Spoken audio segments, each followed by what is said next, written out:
2018 Kia Niro Plug-in Hybrid. 2018 Kia Niro Plug-in Hybrid Review. With the Niro Plug-in Hybrid, you obtain great fuel economy and SUV-like styling with a reasonable price. 3-star overall score. The 2018 Kia Niro Plug-in Hybrid is really a new addition to Kia's Niro lineup. It's just such as regular Niro Hybrid, but it really comes which has a bigger rechargeable battery power that allows you to drive approximately 26 miles on pure electrical power before the vehicle switches up to normal hybrid operation. At that point you're looking with a still frugal 46 miles per gallon. And it is less expensive than most rival plug-in hybrids. Kia describes its Niro to be a crossover SUV. But with no available all-wheel drive system, simply one more inch of ground clearance than Kia's own Optima sedan, it's far better to think with the Niro being a 4-door hatchback as opposed to a true SUV. Also, become aware of how the Niro allocates interior space. Compared to its mechanical sibling, the Hyundai Ioniq, the Niro includes a significantly smaller cargo area behind the back seats. In return, though, the Niro has better legroom and headroom at the spine, and of that space may be converted to cargo room when the trunk seat backs are folded. The 2018 Niro plug-in hybrid joins an expanding selection of plug-in hybrids this coming year that includes the Chevrolet Volt, the Honda Clarity plug-in hybrid along with the Toyota Prius Prime. If you want an easy-to-drive and efficient car with understated SUV-like styling, there are a lot to similar to the Niro. What's new? The 2018 Kia Niro plug-in hybrid is usually a new addition towards the Niro family. The Niro FF can be purchased in 3 trim levels. The LX is often a particularly great deal because it includes plenty of standard features. But consider improving to get the mid-grade X. Its heated seats and blind spot and cross-traffic monitoring will probably be valuable to own over the course of ownership. Trim levels and features. The 2018 Kia Niro plug-in hybrid can be purchased in 3 trims. It commences with the LX, which includes a nice list of features, including a 7-inch touchscreen display and plenty of advanced driver safety aids. The X provides more convenience-oriented and precautionary features. As you move, the top X Premium adds luxury items like leather upholstery and premium audio. All 3 trims are powered through the same 1.6-litre 4-cylinder hybrid electric powertrain, 139 horsepower, 119 5-pound-feet combined output, that sends power on the front wheels via a 6-speed dual-clutch automatic transmission. Note that a normal 2018 Niro hybrid is reviewed separately. The base LX comes standard with 16-inch wheels, dual-zone climate control, 60/40 split folding rear seats, keyless entry and push-button start, a 7-inch infotainment display, Android Auto and Apple CarPlay connectivity, 2 USB ports, plus a 4-speaker audio system with satellite radio. Also standard undoubtedly are a rear-view camera, front collision warning and mitigation with automatic emergency braking, lane keeping assist and adaptive cruise control.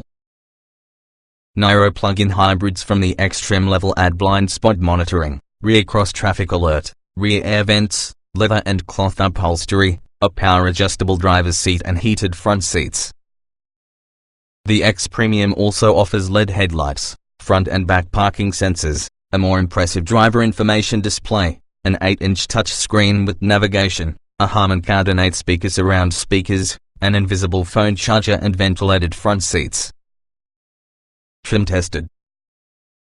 While we've got yet to totally test the Niro plug-in hybrid, these evaluation will be based upon the functionally similar 2017 Kia Niro hybrid, 1.6 liters inline-4 plug-in hybrid, 6-speed dual-clutch automatic, FWD.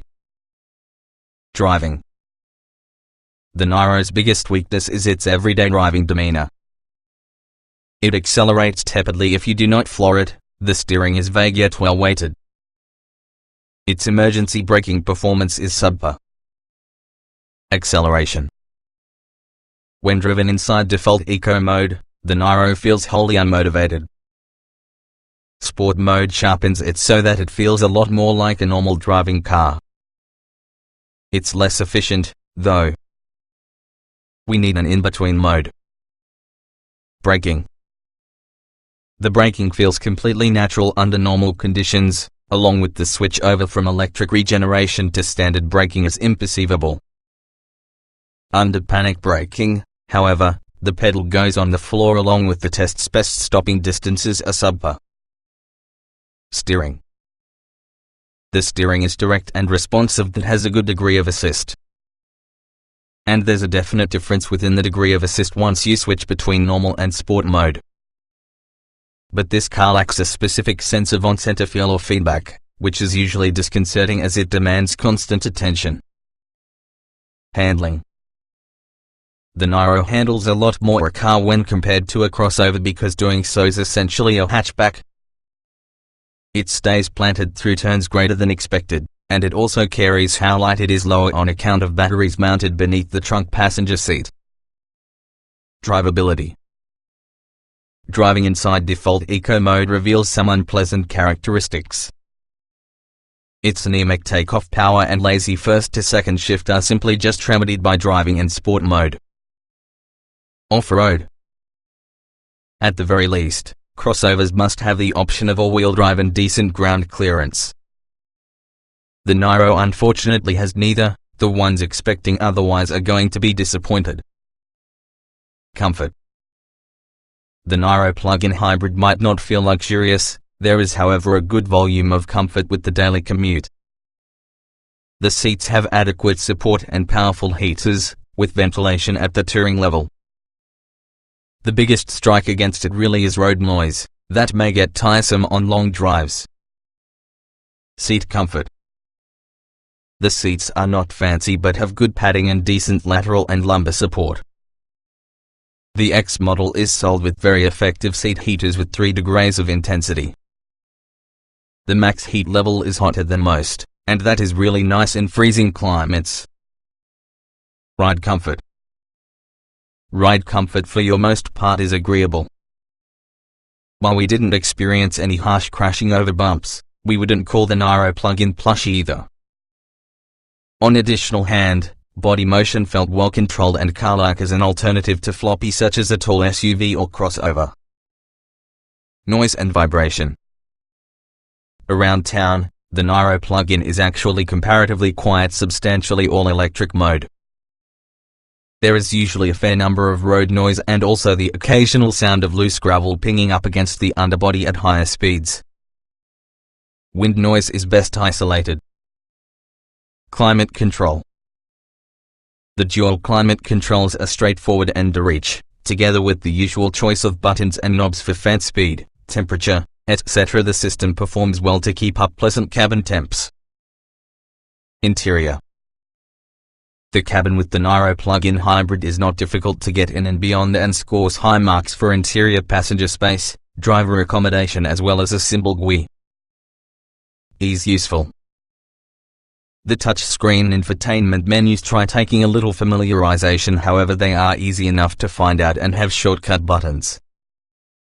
When using the stalks to switch headlight or wiper settings, a prompt appears inside the gauge cluster showing your selection as well as others that are available. It's a nice feature. Getting in, getting out. The doors open wide, almost to 90 degrees, with nice size openings and cozy seat heights. You still take a seat into the seat instead of slide in for the reason the bottom seat cushion height is just about knee level. There's a small step over, however it should be possible for most, including elderly passengers. Driving position. The tilt and telescoping steering column includes a lot of adjustment, as well as the optional power driver's seat has two-way lumbar adjustment and height adjustment. It's pretty simple to find a comfortable driving position because of copious levels of head and legroom to accommodate a wide range of drivers. Roominess. There is nice head and legroom both back and front, however the hard plastic front seat backs don't leave a great deal of buffer if sitting behind a particularly tall driver. The middle passenger will appreciate the relatively flat floor, but sitting 3 adults with the spine will be a little tight. Visibility. Even with all the raked front roof pillars, forward visibility is fairly good. The thick rear pillars produce a bit of a blind spot when you are looking over your shoulder, though the view directly back is decent and relatively unobstructed by the back headrests. A rear view camera is standard on all trims. Quality. A wide range of hard plastic covers the low half from the doors, dash and center console. In the light grey color scheme, it will make the interior look cheap. Even the soft touch surfaces within the upper parts with the dash lack a top quality feel. The armrest padding isn't bad but sometimes be more ample within the doors. Utility. Compared into a small sedan, the Niro has an appealing number of utility because of its size. But when in comparison to other hybrid hatchbacks or crossover SUVs inside class, this doesn't happen offer quite all the cargo space or clever cabin storage for small items. Small item storage. There's convenient storage for private items forward from the gear shifter, that you would charge your phone wirelessly if you do equipped. The door pockets will hold a 16-ounce water bottle plus a couple of other small items, but they are for the narrow side. The center armrest bin is average size. Cargo space. The 60-40 split rear seats fold perfectly flat, and also the optional underfloor storage adds a tad bit more utility. Yet, at 19.4 cubic feet effortlessly seats in position, 54.5 cubic feet with these folded, the Niro has not as much space as most in the other hybrid hatchbacks. Child safety seat accommodation. Latch anchors are saved in between cushions where the spine seatbacks fold down. That makes access style difficult. Each outboard rear seat features a pair of anchors as well as an easy access top tether on its back. Technology. The Niro plug-in is strong around the technology front, with Apple CarPlay and Android Auto included as standard equipment along with a host of obtainable advanced safety systems who are not even offered on some cars above its class. The UVO navigation system are able to use a design update, nonetheless it functions well. Audio and navigation. The UVO navigation method is the same as in other Kia models, simple to use but start to look dated when compared with other systems for the market. The bass head unit won't impress the greater musically savvy, the optional Harman Kardon system will. Smartphone integration. With Apple CarPlay and Android Auto standard to all models, you likely won't miss the upgraded system with navigation. The X Premium trim also is sold with wireless charging for smartphones. Driver aids. The adaptive cruise control, called Smart Cruise Control, works pretty well to help keep a distance between your Niro plus the car in front. Nonetheless, it only brings the Niro to your complete stop as it will before relinquishing control. Voice control. Native voice controls are accessible for navigation, radio, phone and also Google search, if equipped. The prompts are straightforward, and voice recognition works practically. And with Apple CarPlay standard, there is an power of Siri from the car's voice control button.